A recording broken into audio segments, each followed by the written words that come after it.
অভয়াকাণ্ডে সঞ্জয় রায়কে দোষী সাব্যস্ত করে আমৃত্যু কারাবাসের নির্দেশ দিয়েছে শিয়ালদা কোর্ট।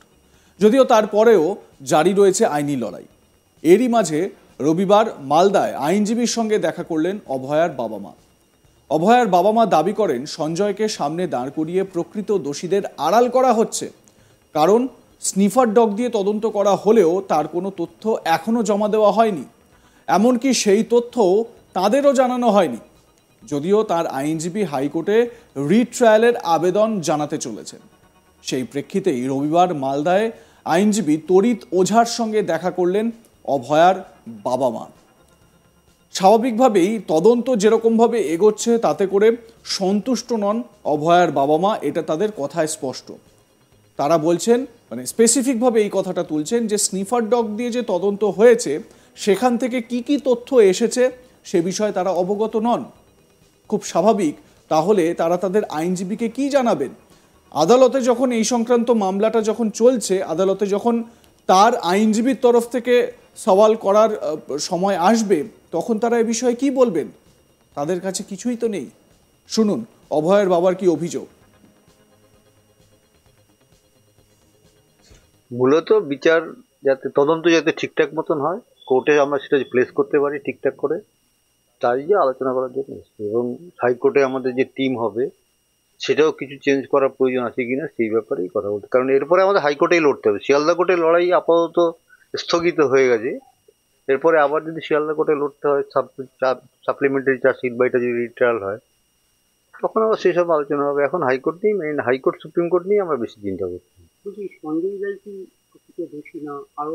সঞ্জয় রায় দোষী আছে, কিন্তু সঞ্জয় রায় দোষী, কারণ আমি 8 দিন ওর সামনে ছিলাম এবং ও যখন সাক্ষী দিয়েছিল সেদিন পুরো দিন আমরা ছিলাম।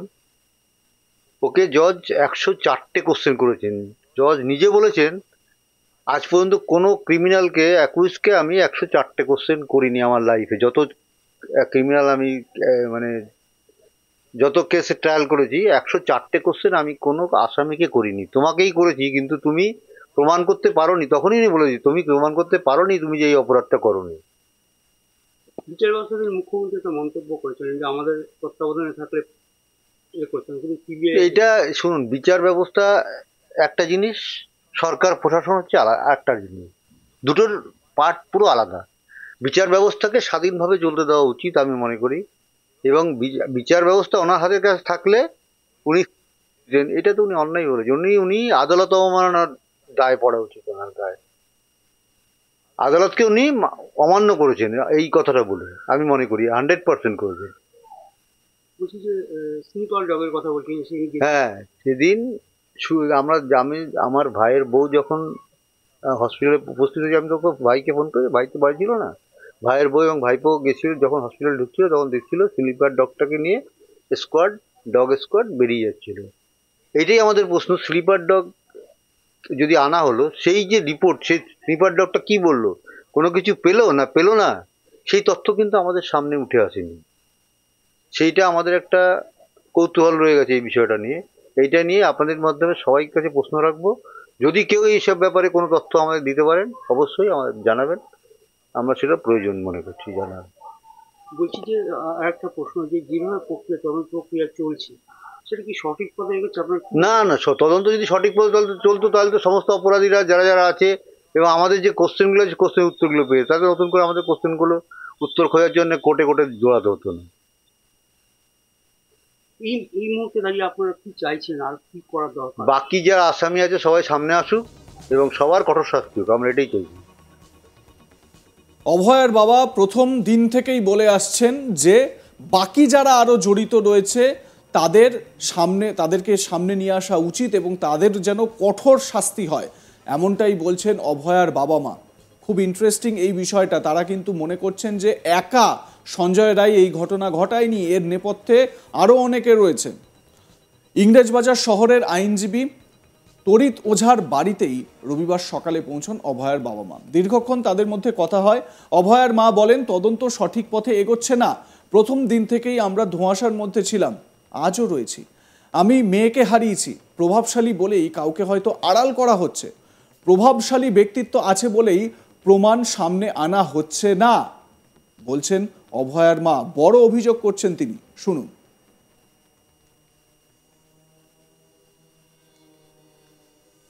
তদন্ত প্রক্রিয়া কিভাবে এগিয়ে নিয়ে যাব আমরা সেই বিষয়ে আলোচনা করতে এসেছিলাম, সেই আলোচনা হয়েছে। যে তদন্ত প্রক্রিয়া চলছে সেটা কি সঠিক পথে এগোচ্ছে, কি হয়েছে? তদন্ত সঠিক পথে এগোচ্ছে না, সেই প্রথম দিন থেকে আমরা যে ধোঁয়াশার মধ্যে ছিলাম আজও সেই ধোঁয়াশার মধ্যেই আছি। প্রায় 6 মাস আমি মেয়েকে হারিয়েছি। কেন মনে এখনো হচ্ছে এরকম? কাউকে হয়তো আড়াল করা হচ্ছে, প্রভাবশালী বলেই, প্রভাবশালী ব্যক্তিত্ব উপস্থিত এখানে, তাই সামনে আনার চেষ্টা করা হচ্ছে না। প্রথম দিন থেকেই দেখেছি, প্রথম দিন 8ই আগস্ট আমার মেয়ে ডিউটিতে বেরিয়েছিল হসপিটালে। সে একজন সরকারি কর্মচারীও যেমন ছিল, একটা ইনস্টিটিউটের ছাত্রীও ছিল। সে সেকেন্ড ইয়ার পিজিটি ছিল। তার কর্তব্যরত অবস্থায় তার কাজের জায়গায় তাকে হতে হয়েছে। এবং আমরা 3 ঘন্টা গিয়ে ওখানে বসেছিলাম, তাও পুলিশের পায়ে ধরে কেঁদেও আমরা ভেতরে ঢুকতে পারিনি। কিন্তু সেখানে পুলিশের সিপি, এসএপি এদের সবার প্রেজেন্সিতে, স্বাস্থ্য দপ্তরের সব বড় বড় লোকেদের প্রেজেন্সিতে সেখানে সেমিনার হলটা গিজগিজ করছিল লোক। এটাই তো একটা আইন বিরুদ্ধ কাজ। সেখানে কারা কারা ছিল, পরে সেটা DC north Indira Mukherjee, DC central, উনি সবাইকে চিহ্নিত করে দিয়েছিলেন। ইনি আমাদের দেবাশিস সোম ফরেন্সিক এক্সপার্ট, অভিক দে সেই ফিঙ্গারপ্রিন্ট এক্সপার্ট, এগুলো পরিচয় করিয়েছিলেন। কিন্তু পোস্টমর্টম রিপোর্টে দেখেছি আমার মেয়ের গলায় যে গলা চেপে তাকে করা হয়েছে সেই আঙুলের ছাপ ছিল, কিন্তু কারো থেকে কিন্তু কোনো আঙুলের ছাপ সিবিআই বা পুলিশ অফিসার কেউই নেয়নি। অভয়ার বাবা মায়ের আইনজীবী তরিত ওঝাও ঠিক একই কথাই বলছেন। তিনি বলছেন আরজি করের ঘটনায় শুধুমাত্র সঞ্জয় রায়কেই দোষী দেখিয়ে দেওয়া হলো।